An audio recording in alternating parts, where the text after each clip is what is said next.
이번 8월에 봤던 2019학년도 2회 고등학교 졸업학력 검정고시 도덕 해설을 해드리겠습니다. 자, 일단 이번 2회에 나온 문제를 비교해 보면요. 자, 4월에 나왔던 문제, 그 다음에 전년도에 나왔던 문제, 그 다음에 그 전에 나왔던 아시겠지만 모든 문제들과 비교해 봤을 때 크게 어려운 점은 사실 없었습니다. 근데 개인적인 어떤 차이가 뭐냐면 어떤 분들은 도덕적인 어떤 용어에 대한 헷갈림, 그 다음에 문장 자체에서는 크게 헷갈릴 부분이 없는데 고유명사로 나온 단어들과 어떤 인물들, 이러한 것에서 좀 어려움을 겪으시는 분들이 좀 덜어 있으시더라고요. 그래서 앞으로 공부하실 때는 이런 것도 잘 구분을 하셔서 익히셔야 된다는 거 중요하게 드리는 말씀이고요.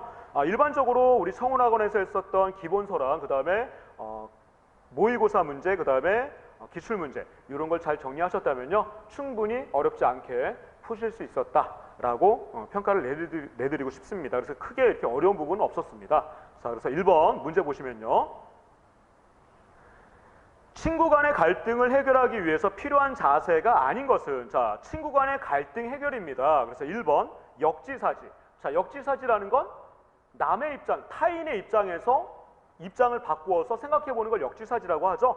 당연히 갈등을 해결하려면 그 사람의 입장에서 다시 한번 생각해 보는 게 가장 올바른 태도가 아닌가라고 말씀을 드리고 싶습니다. 자, 2번에 용서화해, 당연합니다. 자, 그 다음에 3번 대화와 타협. 자, 이런 것들을 통해서 친구와 갈등을 충분히 해결을 할 수가 있죠. 자, 4번이 올바른 자세가 아니죠. 아집과 독선. 자, 아집은 뭐냐면 자기중심적인 고집이다라고 생각하시면 되죠. 자기중심적인 생각이라던가 자기중심적인 고집을 아집이다라고 생각하시면 되고요. 자, 독선이라는 건 자기만 옳다라고 생각하는 겁니다. 그래서 여기 나온 아집과 독선은 친구 간의 갈등을 해결하기 위해선 전혀 도움이 되지 않는 자세가 되겠습니다. 그래서 답은 4번이고요.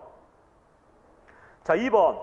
다음과 가장 관련 있는 응용윤리의 분야. 자, 응용윤리라는 건요, 기존의 현대에서 발생하는 윤리적인 문제를 해결하기 위해서 기존에 지금까지 쭉 내려왔던 어떤 이론적인 도덕 원리에 현실적인 어떤 도덕적인 어떤 전문적인 지식을 합쳐서 현재에 나타나는 윤리적 문제를 해결하기 위한 게 응용윤리학이다라고 말씀드리고 싶고요. 자, 낙태라던가, 낙태는 아이를 이제 지우는 거죠. 그다음에 유전자 복제, 그다음에 생식 보조술. 자, 생식 보조술이라는 건 임신이 어려운 분들께 인공적으로 임신을 유도하는 겁니다. 자, 근데 문제는 뭐냐면, 자, 이런 것들 전부 다 낙태가 옳은 것인지, 그다음에 어쨌든 생식 보조술이나 유전자 복제도 자연적으로 인간이 태아가 만들어지는 게 아니기 때문에 전부 다 3번에 생명윤리와 관계가 있습니다. 그래서 낙태나 유전자 복제나 생식 보조술이나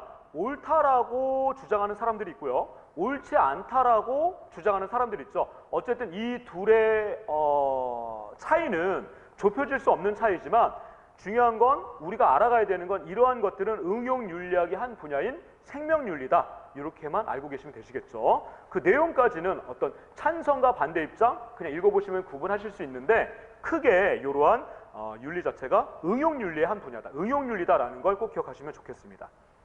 자, 3번 보시면요, 다음에서 설명하는 것은 자신의 도덕적인 경험, 삶의 목적 및 이상에 대해서 스스로 평가하고 반성하는 것으로 윤리적 실천력을 향상하는 것입니다. 자, 핵심 내용은요, 반성하는 것이라고 두 번째 줄에 나와 있죠. 그 다음에 윤리적 실천을 향상하는 겁니다. 그래서 결국엔 반성하면서 더 윤리적인 실천력을 높이는 거기 때문에, 자, 3번에 윤리적인 성찰, 즉 반성적 사고, 윤리적인 성찰 3번이 답이 되겠습니다.